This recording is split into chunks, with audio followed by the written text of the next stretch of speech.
So if you want to know about history, sometimes you can go and look in an archive, which I've done many times, and I've enjoyed that.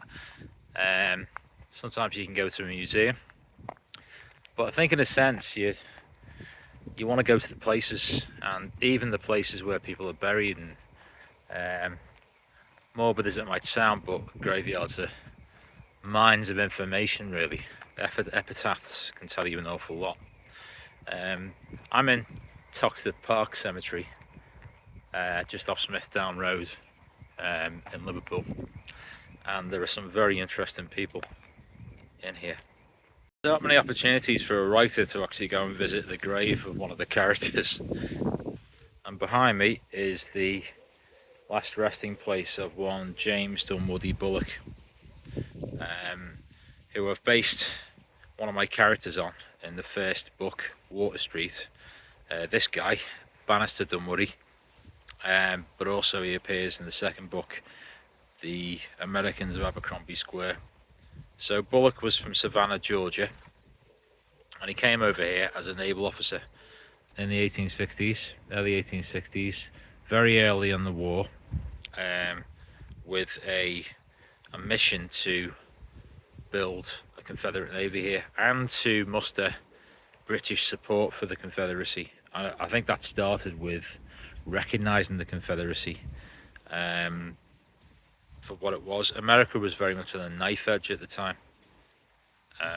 It wasn't what it was today in many ways. It was a smaller country based upon mainly the eastern seaboard. Going further west, there were lots of unclaimed lands that they hadn't quite succeeded in removing the Native American population at the time, although they were right in the midst of that. So James Dunwoody Bulloch lived in Canning Street, 77 Canning Street in town in Liverpool, and also in Waterloo, and had a significant influence in the city. He was a favoured son, really, of Liverpool, and it was a haven even after the war. He chose to remain here. He had an affiliation with it. He started Liverpool Boys Club off, and was involved in many philanthropic campaigns and affairs, but he's most remembered for being a Confederate commander who was part of the kind of spy network within the city. This is quite a profound moment for me, because this is me actually coming as close as I possibly can to the man himself. Everything about the Confederacy is, as I've said in earlier posts, is toxic. It's an idea that sort of swelled, is stuck around. Liverpool continue to have links with the South in respect of the main actors in the war. Jefferson Davis actually lived in Princess Avenue for a while. He was offered a job with Royal Insurance. Bit of information my friend Lawrence Westcott gave me. And but this guy was kind of heading up the military thing. You can see just there by my feet is a Confederate flag. So there's still plenty of interest in him, and still plenty of interest in the idea of several thousand miles away from the theatre of conflict, a Confederate enclave being here. Liverpool being a multicultural city, and you can see it even walking around this cemetery. You know, the different names and the stones, you're getting all nationalities here. The city stood for multiculturalism, and yet the least multicultural idea probably on the planet is represented here.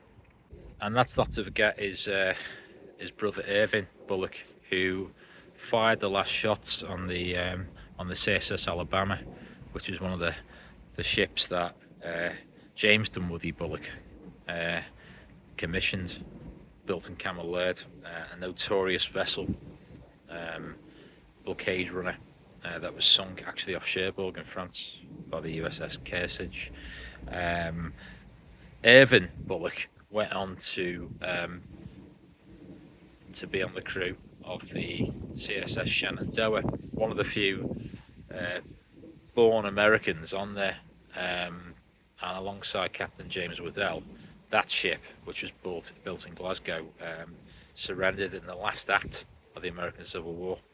Came into the Mersey and surrendered to HMS Donegal, and the captain, Liddell, marched straight up Water Street and surrendered at the town hall to the British, not to the United States, I might add. So there you go. This is James Dunwoody Bulloch, and this is Toxteth Park Cemetery.